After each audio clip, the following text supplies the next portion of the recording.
Dans cette édition de l'actualité, l'état des lieux du programme national de gestion des terroirs de phase 3 2018 marque la dernière étape du PNGT2. En République démocratique du Congo, des activistes et des familles dénoncent l'impossibilité d'accéder aux dépouilles de parents morts lors de la manifestation de dimanche dernier. La morgue est sous haute surveillance et les proches des victimes ne demandent qu'une chose, pouvoir faire le deuil de leurs parents. On parlera également dans ce journal de la masse commune UEMOA 2018 que le Burkina Faso accueille du 6 au 14 janvier prochain. Et pour en parler, nous recevons sur notre plateau le directeur général de la Loterie nationale du Burkina Faso, M. Touwende Simon Ntarnarda. Bonjour monsieur, bienvenue sur le plateau du Midi Magazine. Bonjour à tous et merci de suivre les actualités de la mi-journée sur la télévision du Burkina. Un très bon appétit à vous qui êtes à table. Pour ouvrir ce journal, cette information qui nous vient du Sahel, donc, la brigade de la gendarmerie de Kelbo dans le Soum, victime d'une attaque dans la nuit de vendredi. Pas de victimes côté FDS, mais des dégâts sur le bâtiment. Les tirs ont duré 30 minutes. Les assaillants ont pris la fuite et à la riposte des gendarmes qui étaient présents. Ce matin du samedi, le corps d'un assaillant aurait été découvert. Et puis nous poursuivons ce journal avec le comité de pilotage du programme national de gestion des terroirs 2 qui fait le bilan de l'exécution de la phase 3 du projet. La rencontre doit tracer les sillons pour la mise en œuvre de la dernière étape du PNGT 2 qui prend fin en 2018. Des précisions avec Omar Zombri. 52,2%, c'est le taux d'exécution en 2017 du PNGT 2 phase 3. Un bilan qui ressort à cette deuxième session du comité de pilotage du programme. Selon le coordonnateur du PNGT, cet indicateur s'explique par le contexte sociopolitique et un front social en ébullition durant l'année écoulée. L'activité est réalisée par les collectivités. En fait, tous les investissements, les 52%, quand vous prenez, c'est près de 49% qui sont des réalisations faites au niveau des communes. C'est-à-dire les communes décident, les collectivités décident et réalisent les investissements, le processus de passation de marché à leur niveau. Le PNGT 2 phase 3 a permis de mettre à la disposition des populations 239 boutiques de rue, 3 complexes scolaires et 37 forages. C'est donc un programme d'importance et nous avons pu remarquer que la mise en œuvre des activités pendant l'année 2017 a été très satisfaisante. À cette deuxième session, il s'est agi également pour les membres du comité de pilotage d'examiner les programmes d'activité à réaliser durant l'année 2018. Et au département en charge de l'administration territoriale, l'on témoigne reconnaissance à ceux qui accompagnent la mise en œuvre de la décentralisation. Des agents et des partenaires reçoivent médaille d'honneur des collectivités locales. 48 agents admis à la retraite reçoivent également des attestations de reconnaissance. On voit tout cela avec Jean-Eudes Bayala et Maïmouna Traori. Distingués pour leur contribution à l'accroissement des rendements du ministère de l'administration territoriale et de la décentralisation. Ils sont 5, des agents et des partenaires sociaux à recevoir la médaille d'honneur des collectivités locales. À cette cérémonie, 48 agents admis à la retraite en 2017 reçoivent des attestations en guise de reconnaissance au travail accompli. Quand on parvient à la retraite, c'est une grâce divine. Ensuite, que les mérites soient reconnus par les supérieurs qui vous gratifient d'une décoration et d'une attestation, c'est encore une grande satisfaction morale. Le principal slogan des ODD, c'est de ne laisser personne pour compte. Et nous serons encore là à côté du gouvernement pour l'aider à traduire ce slogan dans la réalité, dans les plans de développement local. Pour le ministre de l'administration territoriale et de la décentralisation, c'est un devoir pour son département de saluer les efforts de ces hommes et femmes qui accompagnent ou qui ont travaillé à la mise en œuvre de la décentralisation. Ce sont des femmes et des hommes qui ont parfois laissé leur famille et qui ont représenté l'État dans les confins de ce pays-là, souvent dans des conditions très difficiles. Le deuxième élément important de cette cérémonie, c'est la décoration. Nous sommes en train d'aller vers le troisième acte de la décentralisation.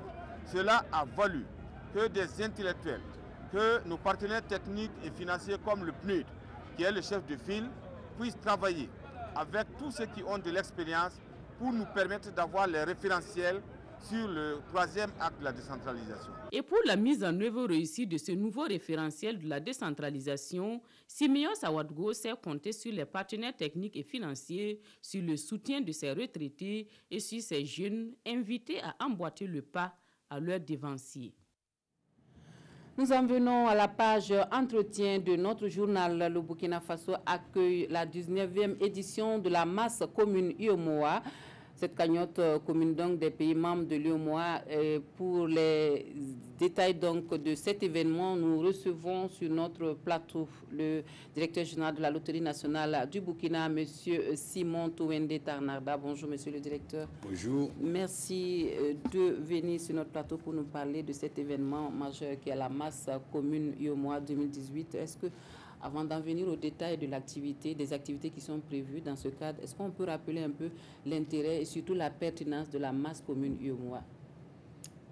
La pertinence de la masse commune UEMOA, si je peux m'exprimer ainsi, c'est l'importance que va prendre les lots. L'importance que vont prendre les lots, j'allais dire, parce que quand vous vous mettez ensemble, vous donnez beaucoup plus de chances d'avoir des lots plus importants.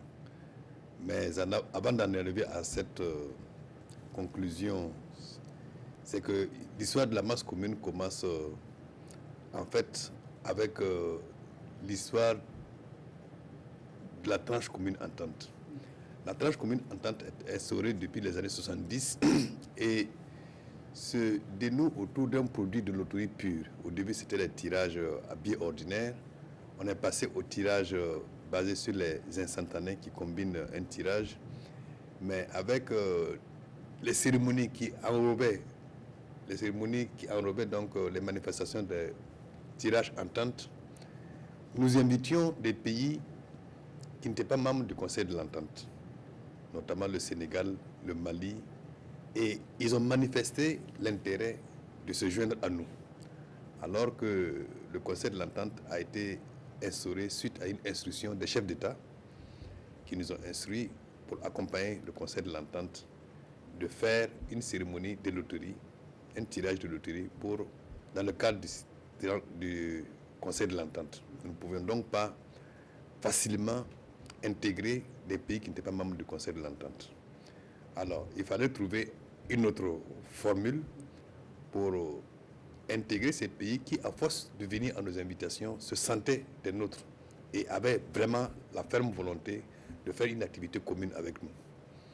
Alors, cela est arrivé avec le PMU que nous avons identifié comme produit qui pouvait nous fédérer. Et il faut dire que nous avons lancé le PMU en 90. En 93, nous avons lancé le prix du Burkina. Ça a charmé le Sénégal, qui a lancé le prix du Sénégal, en collaboration toujours avec le PMU. Et on s'est vite rendu compte que les pays ne pouvaient pas faire des prix, chacun de son côté. Donc le résultat, c'est que nous avons fait naître une association qui s'appelait ACPAFA, Association du Grand Prix de l'Amitié France-Afrique. Et nous avons donc intégré tous les pays africains qui organisaient un PMU. Et à l'intérieur, nous avons très rapidement mis en place une masse commune qui avait, dans un premier temps, regroupé le Burkina, le Sénégal et la Côte d'Ivoire. Par la suite, les autres pays se sont montrés également intéressés. Et dans les années 99-2000, nous avons formellement instauré la masse commune UEMOA, qui regroupait tous les pays membres de l'UEMOA, qui ont décidé donc de mettre en commun leur pari un jour dans l'an pour favoriser des niveaux de gains plus élevés, à l'exception donc de la Guinée-Bissau qui fait partie de l'UEMOA, mais qui n'est pas encore, qui n'adhère pas parce qu'il n'a pas de PMU à l'époque. Et ils sont toujours invités, la porte leur est ouverte. Alors, on a vu un peu les objectifs au départ de la création de cette masse commune-là. Est-ce que ces objectifs ont évolué? Les objectifs évoluent forcément parce que ne serait-ce qu'à travers le jeu qu'on met en place. Parce que quand vous mettez un jeu en place en commun, vous avez un règlement que vous devez étudier, ficeler et publier à l'intention des parieurs donc, de tous les pays membres de l'UEMOA. Donc il y a une évolution dans cette forme. Au début, c'était des jeux à 200 francs tiercés. Maintenant, on est passé aujourd'hui à un jeu qui est le quinté, avec une mise de base de 300 francs. Donc on pense qu'avec cela, on va booster aussi, parce qu'après tout, c'est une activité commerciale, même si le fond, l'objectif visé, c'est l'intégration. Et l'intégration, pour le dire, on a atteint largement nos objectifs. Donc, alors, le Burkina Faso accueille cette année la masse commune UEMOA 2018. Est-ce à dire que c'est une activité tournante? Comme vous le dites si bien, c'est une activité tournante. Tous les pays membres accueillent à tour de rôle annuellement la cérémonie de tirage de cette manifestation. Et à l'occasion, depuis un certain nombre d'années, nous nous efforçons d'inaugurer une infrastructure au profit des populations. Et cette année, c'est le tour du Burkina et nous allons à cette occasion inaugurer également une infrastructure. Si ce n'est pas entrer dans le secret de Dieu, est-ce qu'on peut savoir quelle infrastructure vous allez inaugurer? Bon, c'est une école que nous avons construite qui est déjà opérationnelle. On a pris toutes les dispositions pour le faire. Au-delà de cette inauguration, est-ce qu'il y a d'autres innovations majeures cette année pour l'activité au Burkina Faso? Bon, nous avons saisi l'occasion pour inaugurer notre stèle. On devait l'inaugurer à l'occasion du cinquantenaire de la Lunabé. Pour des raisons techniques, la stèle n'était pas prête. Nous allons faire en sorte qu'on puisse inaugurer cette stèle.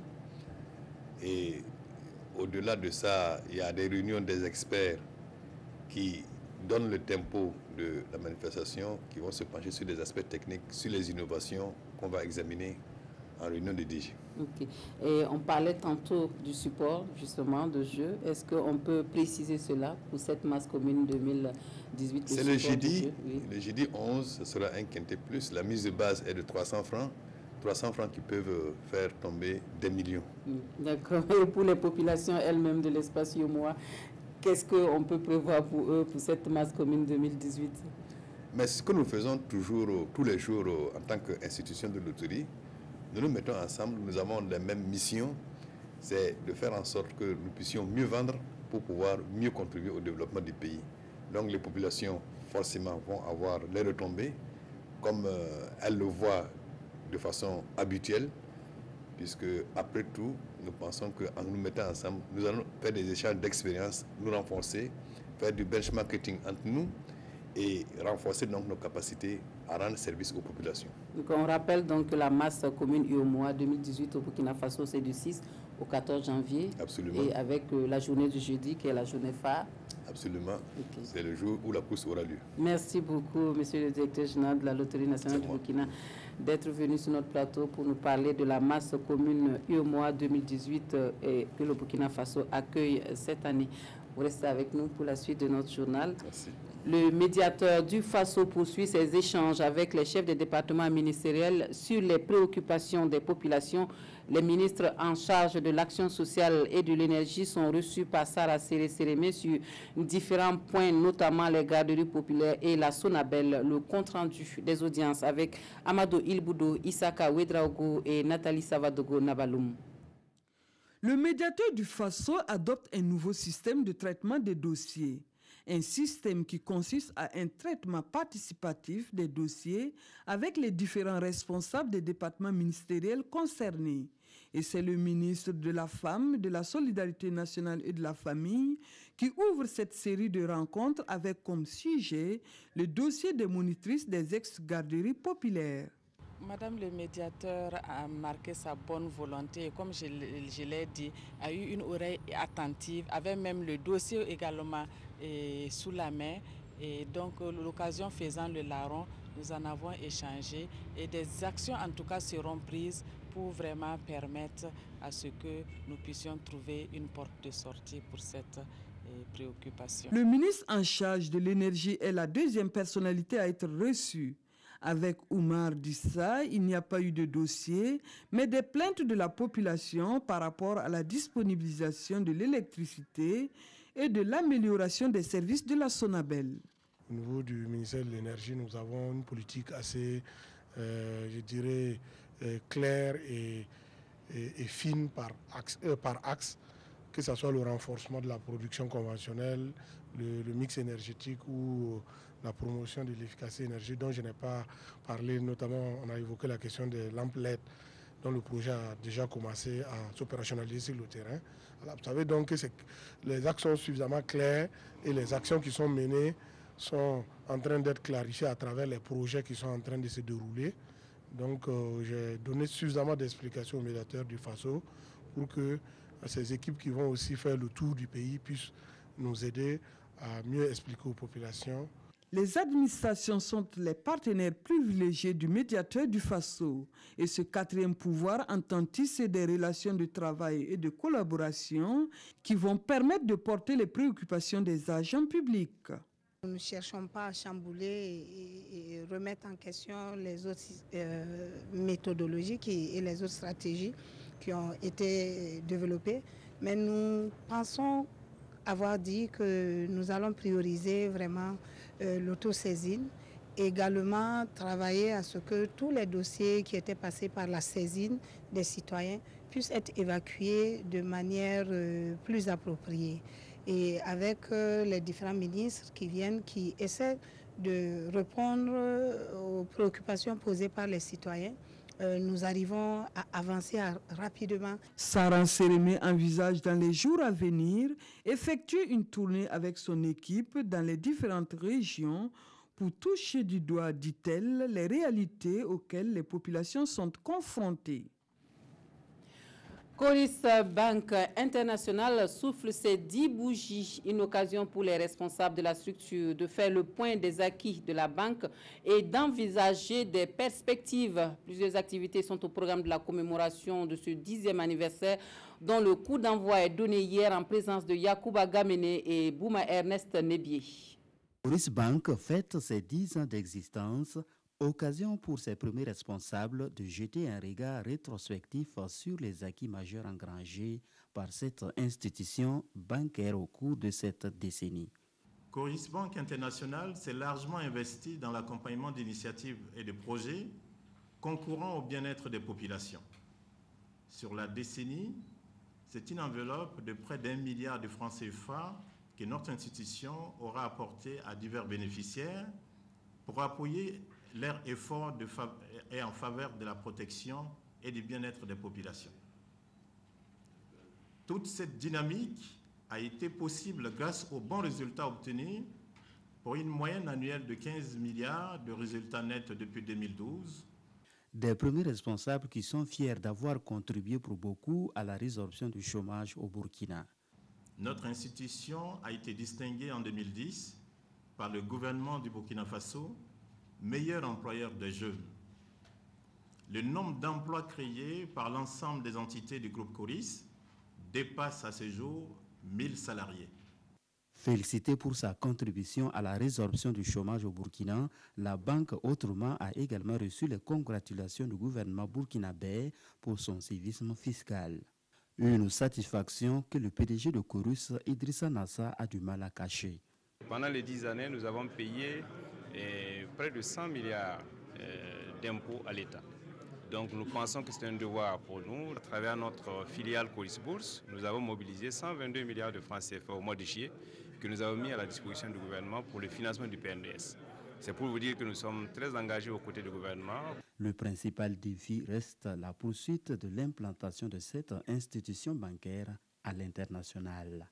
Des activités sociales notamment, un don de sang, une campagne de dépistage de l'hépatite B et des activités sportives vont marquer la célébration de ce 10e anniversaire de Coris Bank. Et puis du rire à gogo pour entamer l'année 2018 dans la bonne humeur. C'est ce que propose le Ouistiti d'Or avec sur scène les meilleurs humoristes du moment, de la Côte d'Ivoire, du Cameroun, du Togo et bien sûr du Burkina Faso. Imaginez le groupe Gombo.com et Moussa Petit Sergent en compétition. C'est en tout cas de bons moments en perspective. Le comité d'organisation est au dernier réglage pour cette soirée où le rire est roi. Nous suivons Daouda Ouattara et Linda Kaboré. Il y a quoi dedans? Il y a quoi aussi ici? Il y a pizza, il y a tout et ça. C'est benga, doré et boulevard, c'est ça qui est ici là.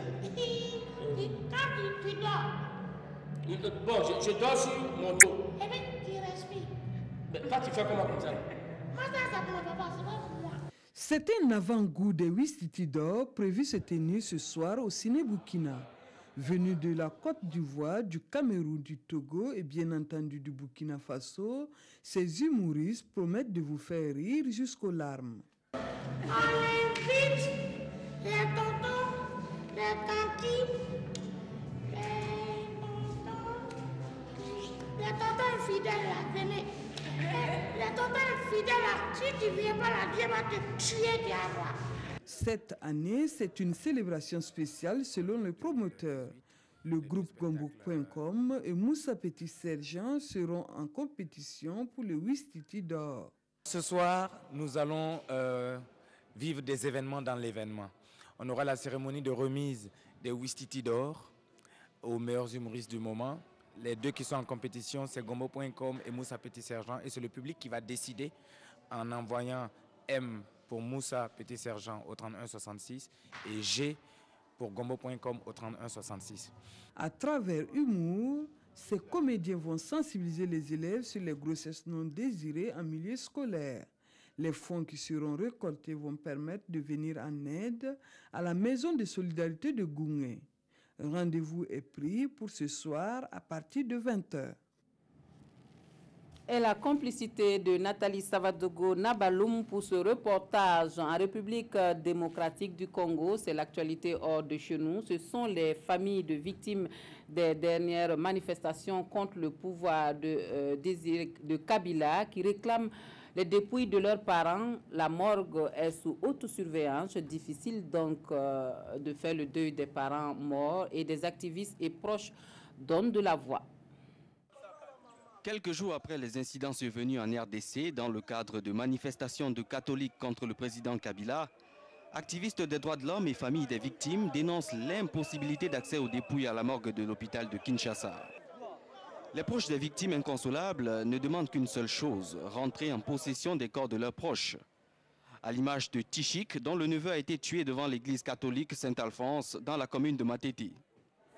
Vous voyez, depuis la date du 31, nous, on croyait que les autorités pouvaient prendre en charge, même si cette personne était tuée, serait bandit.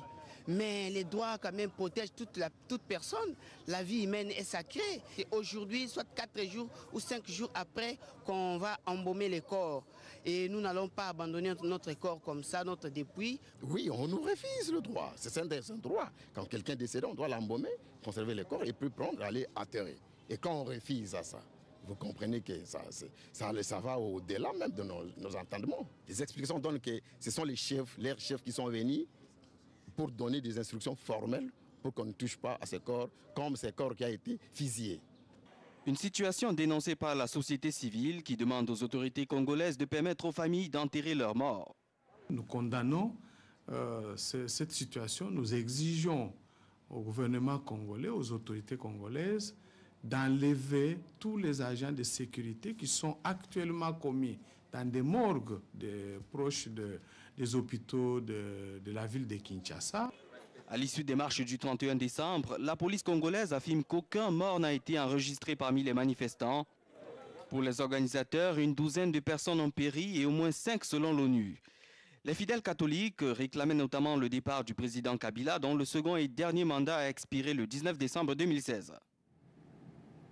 Aux États-Unis d'Amérique, le livre qui fait trembler Donald Trump se vend comme des petits pains.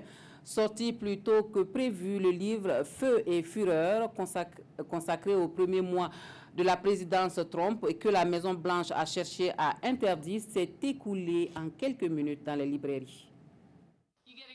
Dans cette librairie de New York, le livre polémique sur la Maison Blanche sorti vendredi s'arrache. Un ouvrage qui dresse un portrait au vitriol de Donald Trump dans sa course au pouvoir à laquelle personne ne croyait. Le chef de l'État a tenté d'empêcher sa publication, mais en vain. Par chance, le président tweete souvent, donc il a fait beaucoup de publicité pour un livre qui ne donne pas une bonne image de lui. Mais nous avons vite réalisé ces derniers jours que nous devions obtenir autant d'exemplaires que possible.